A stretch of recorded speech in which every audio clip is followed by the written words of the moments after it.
আসসালামু আলাইকুম দর্শক, আসলে আমরা আসছি এখানে হলো একটা ছেলের মানে জন্ম থেকে ওর এমন অবস্থা, ও আসলে ছোটোখাটো একটা ব্যবসা করে খাচ্ছে আর কি, জীবিকা অর্জন করছে কোনো রকম করে।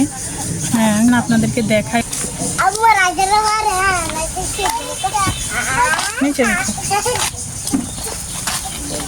আসসালামু আলাইকুম, কেমন আছো তুমি? ভিতরে আসতে পারি আমরা? চলো ভিতরে।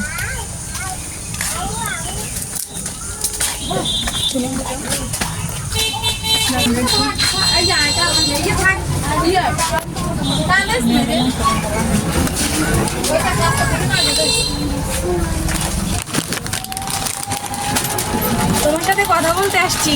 ভালো আছো তুমি? আচ্ছা, কি করতেছ এখন? মানে এই ছোটখাটো ব্যবসাটা কি তোমার? ও আচ্ছা আচ্ছা, যাক, কিভাবে চালাইতেছে এটা, কিভাবে চলতেছে? তোমার অনেক কষ্ট, আমি আসলে জানি যে তোমার অনেক কষ্ট হচ্ছে। জন্ম থেকে চলাফেরা মানে সবকিছুই তো করতে পারতেছো না তুমি। আরেকজনের সাপোর্ট লাগে যে চলার জন্য, না? আল্লাহ, তো তোমার সাপোর্ট করে কে? মানে তুমি কেমনে চলতেছো আসলে? সবাই তোমারে দেখে, যাক আল্লাহ তাদের উপরে রহমত পোশাক, সবাই তোমারে দেখে।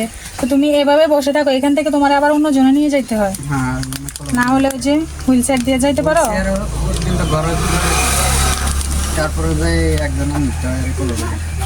একজনে নিতে হয়, কোলে করে নিতে হয় তোমাকে। আচ্ছা আচ্ছা আচ্ছা, যাক। এরপরে তোমার মানে কিভাবে চালাচ্ছ, কিভাবে এই ব্যবসাটা আসলে কি করে, কেমনে কি করছো? কিস্তি উঠাইছি, কিস্তি উঠাই এরপরে মাল উঠাইছি আর 30,000 টাকা কিস্তি উঠেছি, এরপরে আরো 10,000 টাকার মতন হালাত করছি। মানে এগুলা কিস্তি দিয়ে হালাত দিয়ে মানে এভাবে করছো ব্যবসাটা, মানে তুমি তৈরি করছো, এখন তুমি বসে বসে ব্যবসা করতেছো আর এদিক দিয়ে কিস্তি দিতেছো, পাশাপাশি তুমি সংসারও দিতেছো। তো তোমার এই কিস্তি চালানো, এই ব্যবসা মানে এই ছোটখাটো ব্যবসা দিয়ে আসলে কি তোমার হয় না? কি মানুষের ঋণ দিলে আবার মাল কমে লাগে, মানে আবার মাল উঠানো লাগে, আবার কিস্তি নেওয়া লাগে, এরকমই মনে হয় চলতেছো, না? ও আল্লাহ, দর্শক আসলে শুনেন, ওর মানে মাইয়াটার অনেক কষ্ট আসলে। দেখেন আপনারা ওর অবস্থা, আসলে পাটাগুলা দেখাও তো একটু, দেখছেন অবস্থা? মানে তোমার আরেক পা, দুই পায়ে কি সমস্যা? পা হাত মানে সব কিছুতেই আসলে সমস্যা ওর, চলাফেরা মানে জন্মগতভাবে ও এরকম, মানে তোমার কোনো এমনি কোনো, তুমি জন্ম থেকে তুমি এরকম। যাক, এখন তুমি মানে চাচ্ছ যে ব্যবসাটা মানে তোমার আরেকটু উন্নতি হোক, মানে কিস্তি থেকে তুমি মুক্তি চাচ্ছ, ঋণ থেকে। মানে এটা তো একটা ঋণের মতো হয়ে যাচ্ছে, না?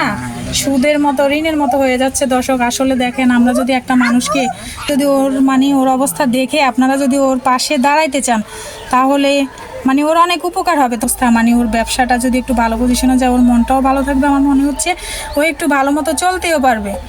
আর ওরে পরিবারে আসলে সবাই ওরে সাপোর্ট করে দেখে বিদায় ও আসলে এখানে মানে এসে বসতে পারতেছে, পরীক্ষা এখনও দেখতেছে মানে ওর। তো এখন যে অবস্থা শুনতেছি দর্শক, আসলে কিস্তি নিয়ে তারপরে ঋণ করে করে মানে মাসের মাস ঋণ করে করে এগুলো করতেছে। আসলে এখন যদি আপনারা ওর পাশে দাঁড়ান, আসলে ও ঋণ মুক্ত হবে, ওটাই। আর আমার এই চ্যানেলটা সবাই বেশি বেশি করে সাবস্ক্রাইব এবং মানে আমার সবাই সাপোর্ট করেন, যাতে আমি আরও এগিয়ে যেতে পারি, সবার পাশে দাঁড়াতে পারি, এটাই চাইবো। দর্শক আসলে আমি ওকে আমার নিজ থেকে আর কি কিছু গিফট করব। আসলে তোমাকে আমি এটাই গিফট করলাম, বেশি কিছু, তবে চেষ্টা করবো আমি তোমার জন্য আরো কিছু করার জন্য। হ্যাঁ, দোয়া করো। হ্যাঁ, ঠিক আছে।